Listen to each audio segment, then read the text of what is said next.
नमस्कार। हरियाणा की व्यक्ति की चौंका देने वाली भविष्यवाणी। कौन होगा जो बिना वोट के दुनिया पर राज करेगा? वो केवल हरियाणा राज्य से होगा। चर्चा नहीं चल रही तो जितेंद्र जी दर्शक गणे तंगोलियां सुन सुन के हुआ उस मुद्दा पे जो आप आकाशवाणी जो करना चाहोगे। देखिए मेरे पत्रकार भाई बार बार मुझे आकाशवाणी तरफ कह रहे हैं, बिल्कुल बात इनकी सही है। मैं बिना वोट का राजा आपके देश में आएगा और वो विषयों पर राज करेगा। बिना इलेक्शन के, बिना वोट के, बिना वोट के।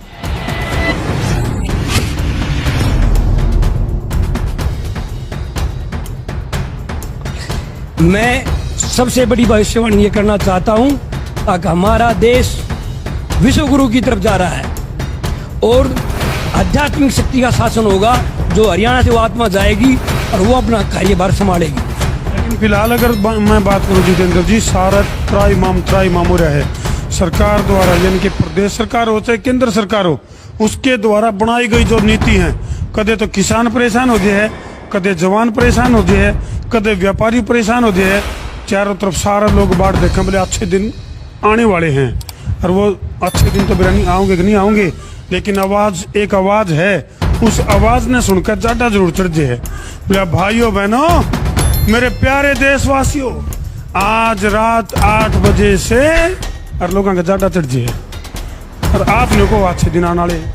देखिए अभी तो हमें बुरा भुगतने हैं, बुरे भुगतने के बाद जो है अच्छे दिन आएंगे आपके। वो अच्छे दिन क्यों आएंगे? क्यों ये देश हमेशा ही, इस देश पर दुनिया ने राज किया है, लेकिन बड़े भाई पर छोटे भाइयों ने राज किया है। आज ये बड़ा भाई उन्हीं पर फिर राज करेगा, पूरा विश्व पर राज करेगा ये देश।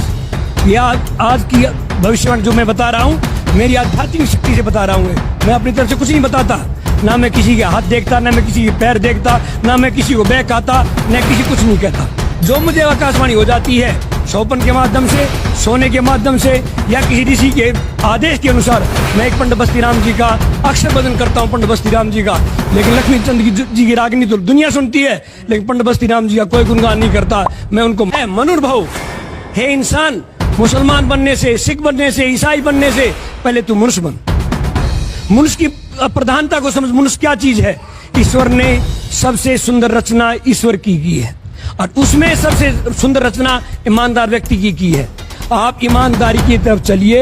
ये मंदिर, मूर्ति, ये मस्जिद, इनको तोड़फोड़ मत कीजिए, और जो है आप समय की प्रतीक्षा कीजिए। समय तुम्हारे ऊपर बहुत भयंकर चला हुआ है, उसकी प्रतीक्षा कीजिए। आप समय क्या कुछ भी कर सकता है। कहते हैं वक्त का कुछ नहीं पता होता इंसान को।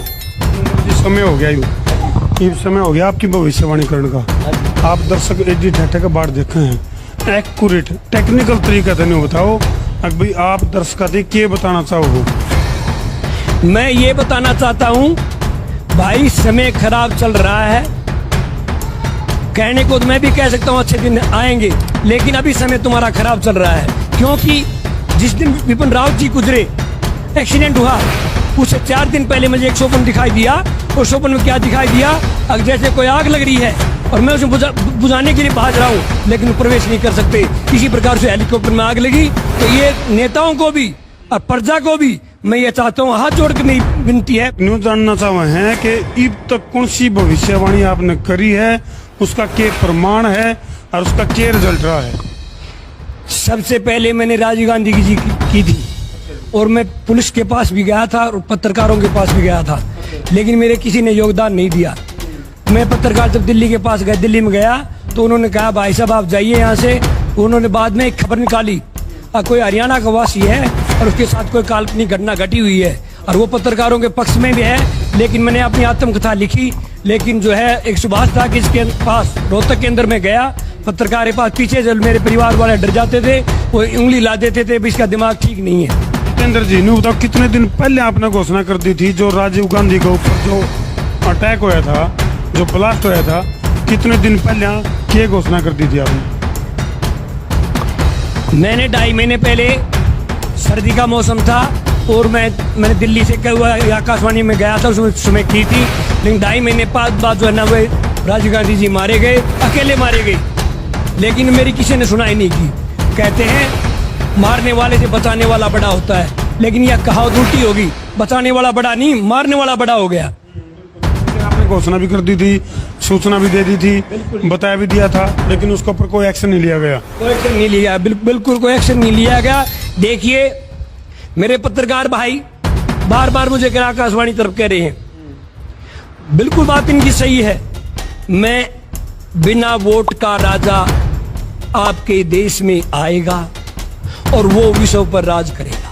बिना इलेक्शन के, बिना वोट के, बिना वोट वो तो काम हो ही रहा है। हूँ तो देखा जाओ तो, क्योंकि ज्यादा सब गचट रहा है। कोई ना कोई प्रधानमंत्री नरेंद्र मोदी लाइव आएंगे और कहोगे भाइयों बहनों मेरे प्यारे देशवासियों, बताइए इलेक्शन खत्म करने चाहिए कि नहीं। मैं आप लोगों से पूछना चाहता हूँ कि ये वोट का राज खत्म होना चाहिए कि नहीं होना चाहिए। फिर नहीं होगा मामा। देखिए बच्चा, इनके तानाशाही शासन शुरू हो जाएगा। मैं एक छोटा सा बात बताना चाहूंगा। बच्चा शब्द क्यों बना? वो बुराइयों से बचा हुआ है, इसलिए बच्चे से पूछा जाता है अब बता भी ये क्या होगा। तो इसलिए मैंने ये बात कही है। यह बात बच्चे वाली बात क्यों कही है? इसलिए कही है वो इस राजनीति से परे होगा। कौन होगा वो? और वो हरियाणा से आएगा। कौन सा गाँव में है वो? गांव भी बरानी है। ध्यान तो देखो भाई, इसका मतलब तो मानस ही हुए है। जो जब मैं अब मैंने ये क्यों कहनी पड़ी, ये अहम में बात आ जाती है। अहम में अहम एंकर राउंड का भी नहीं चला, लेकिन क्यों कहनी पड़ी? मैं बार बार पत्रकारों के पास आकाशवाणी केंद्रों में दर दर की मैंने ठोकरें खाई हैं। कब की होती है बात है? ये अब ज्यादा समय नहीं है, थोड़ा ही समय है। दुनिया 24 की बाट देख रही है, 28 की बाट देख रही है, मुझे पल का भरोसा नहीं है। चलो भाई, हम भी एडी टाटा का बाट देखने लग रहे हैं। और वाक्य में इनकी भविष्यवाणी में कितना दम है, कमेंट करके मर्यादित भाषा में जरूर लिख दियो भाई। ठोको शेयर। मैं उतरा देसी पत्रकार धर्मू। जय जवान, जय किसान, जय हिंदुस्तान। दोस्तों जरूर बताइए कौन होगा वो व्यक्ति जो हरियाणा से होगा। कमेंट सेक्शन में अपनी राय जरूर लिखिए और वीडियो को ज्यादा से ज्यादा शेयर कीजिए। धन्यवाद।